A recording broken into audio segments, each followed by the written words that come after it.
नमस्कार दोस्तों। जैसा कि हम सभी जानते हैं कि सैफ अली खान के ऊपर 15 जनवरी की रात को और 16 जनवरी की जल्द सुबह यानी कि 2 बजे के लगभग उनके घर में एक चोर घुस आया और उसने सैफ अली खान के ऊपर हमला किया और उनको 6 से लगभग जो घाव हुए चाकू के द्वारा या चाकूनुमा चीज़ के द्वारा।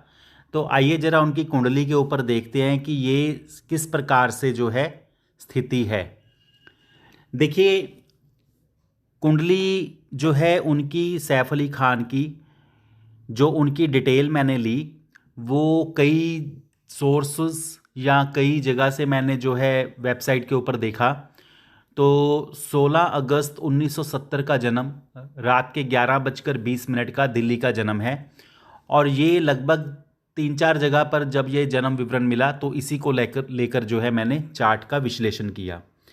तो यहाँ पर सबसे पहले तो ये देखिए कि जो कुंडली है, कुंडली में लगन से हमारा शरीर होता है। भाव 8 जो होता है वो घातक होता है। भाव 12 जो होता है वो शरीर का नुकसान होता है। भाव 12 जो है वो हॉस्पिटल, डॉक्टर्स क्लिनिक का भी होता है, अस्पताल का होता है। तो 1-8-12 यानी कि शरीर घातक और जो शरीर का व्यय है, 1-8-12 का संयुक्त रूप से दशा में सक्रिय होना या तो किसी दुर्घटना या फिर किसी प्रकार का हमला हो सकता है, कोई दुर्घटना हो सकती है।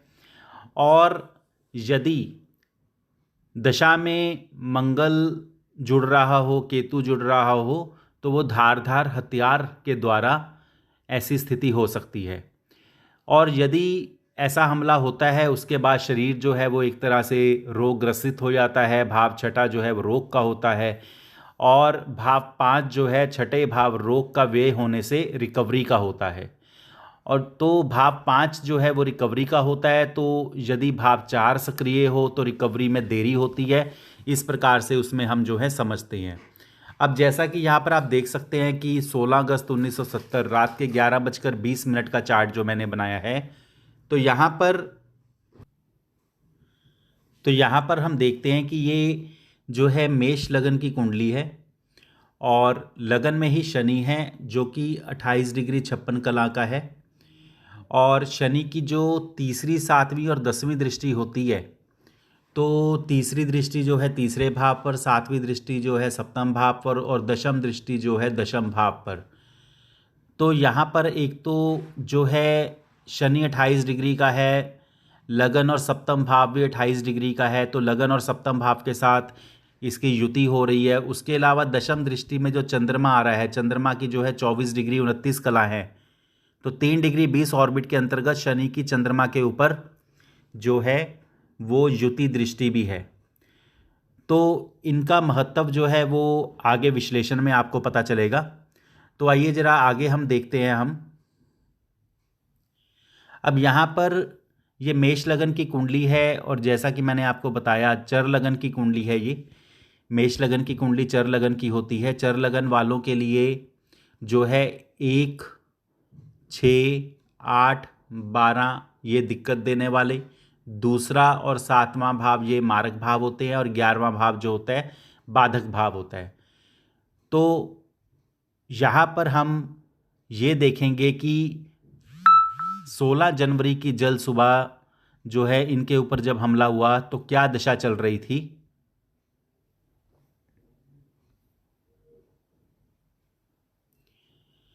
तो उस समय शनि की महादशा चल रही थी, राहु की अंतर्दशा, राहु की प्रत्यंतर दशा और मंगल की सूक्ष्म दशा चल रही थी। और आपको ये भी बता दूं कि जैसे कि मैंने आपको बताया कि मंगल या केतु का संबंध आता है जब, तो यहाँ पर मंगल का संबंध आ रहा है जो धारदार हथियार को भी निर्देश करता है।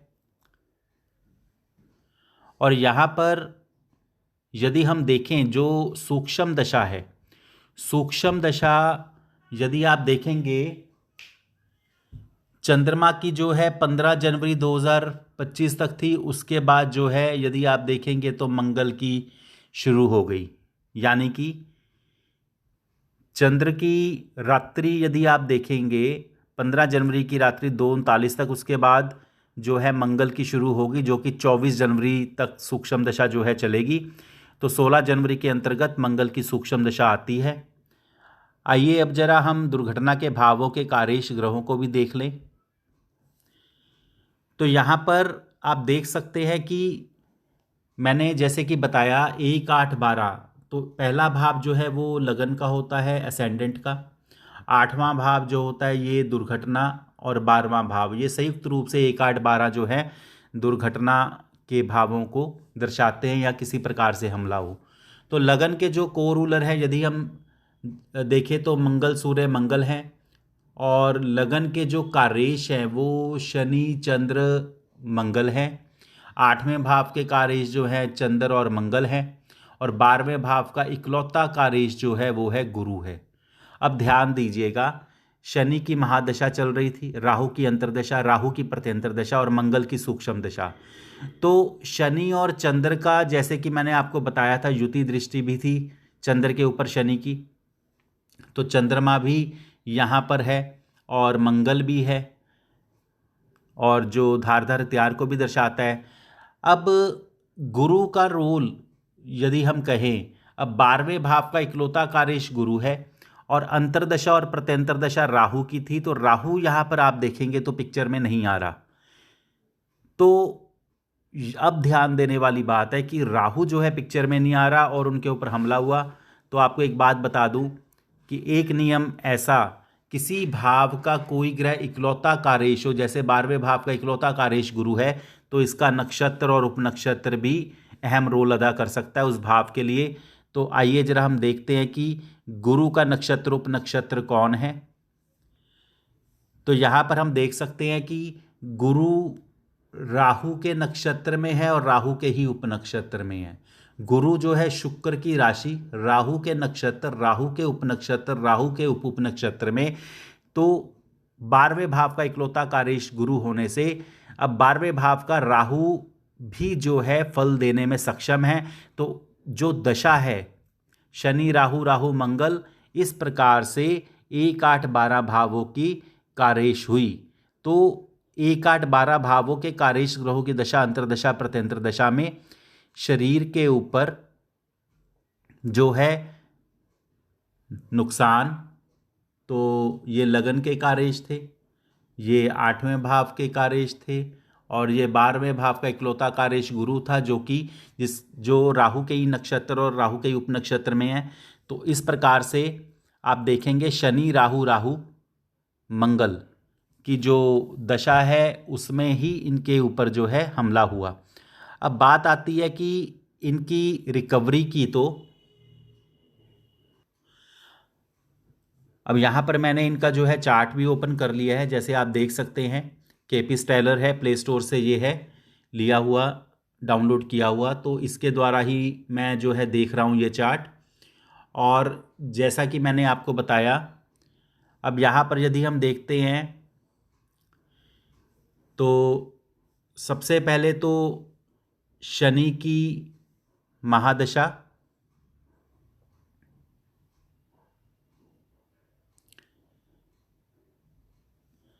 तो यहाँ पर देखिए शनि की महादशा जो है,